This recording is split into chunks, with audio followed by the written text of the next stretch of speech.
नमस्कार, मैं प्रवीण पॉलिटिक्स बिहार पे आपका स्वागत है। नया संसद भवन बनकर तैयार हो गया है और इस ऐतिहासिक पल का पूरे देशवासियों का इंतजार है। वहीं दूसरी तरफ तमाम विपक्ष पार्टियां हैं जो उसका विरोध कर रही है। साथ ही उनका मांग है कि इसका उद्घाटन राष्ट्रपति को करना चाहिए था, लेकिन राष्ट्रपति के ना हाथों करवाकर इसका उद्घाटन प्रधानमंत्री कर रहे हैं। सर, इसको कैसे, किस तरह से देखते हैं सर? देखिए, सबसे बड़े बात यह है कि जो सेंट्रल विस्टा नए संसद भवन का निर्माण हुआ है, ये तो होना ही नहीं चाहिए था। ये फिजूल खर्ची है।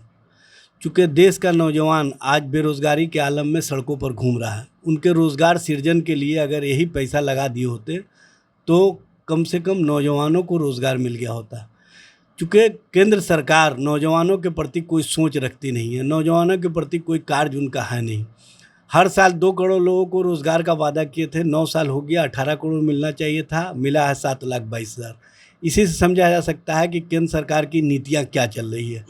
और जहां तक सेंट्रल विस्टा के उद्घाटन का मामला है, सबको पता है कि लोकतंत्र और लोकतांत्रिक प्रक्रिया में जो परंपरा है, उसमें संसदीय व्यवस्था के अनुसार धारा 7(9) के अनुसार पूरे संसदीय प्रणाली की कस्टोडियन महामहिम राष्ट्रपति महोदय होते हैं और राष्ट्रपति महोदय के हाथों ही इसका उद्घाटन होना चाहिए था। जब इसका उद्घाटन महामहिम राष्ट्रपति महोदय के हाथों होता तो ये इतिहास बनता। एक तो आदिवासी के प्रति जो हमारा सम्मान का भाव है वो प्रकट होता, दिखता, और जो हमने लोकतांत्रिक प्रक्रिया है उसका अनुपालन करके आगे बढ़ते, तो इसमें महामहिम उपराष्ट्रपति भी होते और माननीय प्रधानमंत्री भी होते और अन्य लोग भी शामिल होते और विपक्षी दल भी बायकॉट नहीं करते। लेकिन आपने परंपरा को तोड़ करके, संसदीय प्रणाली का व्यवस्था को समाप्त करके, प्रधानमंत्री के चेहरा को चमकाने के लिए, प्रधानमंत्री के नाम को चमकाने के लिए, इतिहास में नरेंद्र मोदी का नाम दर्ज हो, इसके लिए आपने जिस तरह से भारत के संवैधानिक व्यवस्था के साथ छेड़छाड़ किया है, खिलवाड़ किया है, ये किसी भी स्थिति और परिस्थिति में देश की जनता को स्वीकार नहीं है। और देश की जनता की स्वीकारता नहीं मिलने के कारण ही समाज के बीच में जो आज माहौल बना है और जो लोगों को समझ में आ रहा है कि ये सरकार किसी न किसी तरह से जो संसदीय प्रणाली है उसको अपने हिसाब से मोल्ड करके चलना चाहती है, अपने हिसाब से लोगों के बीच ले जाना चाहती है, जो किसी भी दृष्टिकोण से उचित नहीं है। और जहाँ तक इसकी उद्घाटन के मामले का बात है, तो ये इतिहास में दर्ज होने से रह गया। चूँकि इतिहास में ये बात अवश्य दर्ज होगा कि जिस दिन संसदीय भवन का उद्घाटन हो रहा था, जिस दिन सेंट्रल विस्टा का उद्घाटन हो रहा था, जिस दिन नए संसद का उद्घाटन हो रहा था, उस दिन विपक्ष के लोग इस मामले से अपने आप को अलग कर लिए थे। इस मामले में महामहिम राष्ट्रपति और उपराष्ट्रपति की उपस्थिति नहीं थी, जो देश के इतिहास और देश के इतिहास के लिए किसी भी दृष्टिकोण से उचित नहीं माना जाएगा। ये स्वयं वो अपने में झांक लेते तो शायद इस तरह की बातें नहीं होती, लेकिन उनको तो झांकना नहीं है, उनको तो राजनीति करना है, उनको तो अपना चेहरा चमकाना है, उनको तो अपने हिसाब से लोकतंत्र और लोकतांत्रिक व्यवस्था को चलाना है। इसलिए इस तरह की स्थिति और परिस्थिति खड़ा कर दी गई है।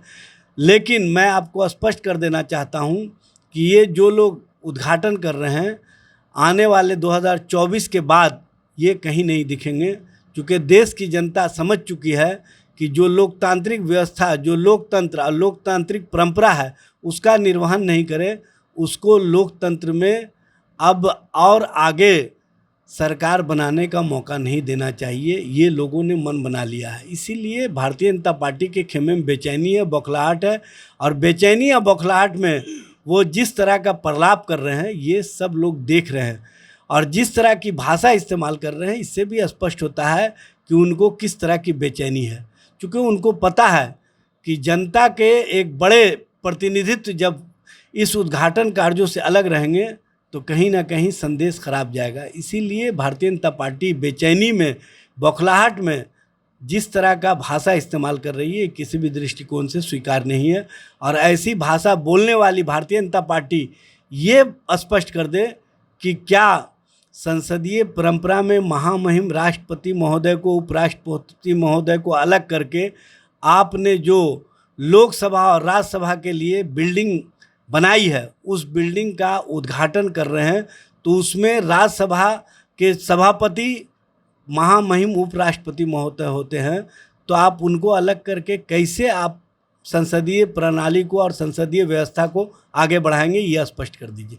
हमारे साथ आरजेडी के प्रदेश प्रवक्ता एजाज अहमद थे। इनका देखा साफ तौर पे कहना है कि ये जो प्रधानमंत्री हैं ये सिर्फ अपना चेहरा चमकाना चाहते हैं। बाकी आपकी क्या प्रतिक्रिया, हमें कमेंट करके जरूर बताएं। ऐसे ही तमाम खबरों के लिए द पॉलिटिक्स बिहार देखते रहे। धन्यवाद।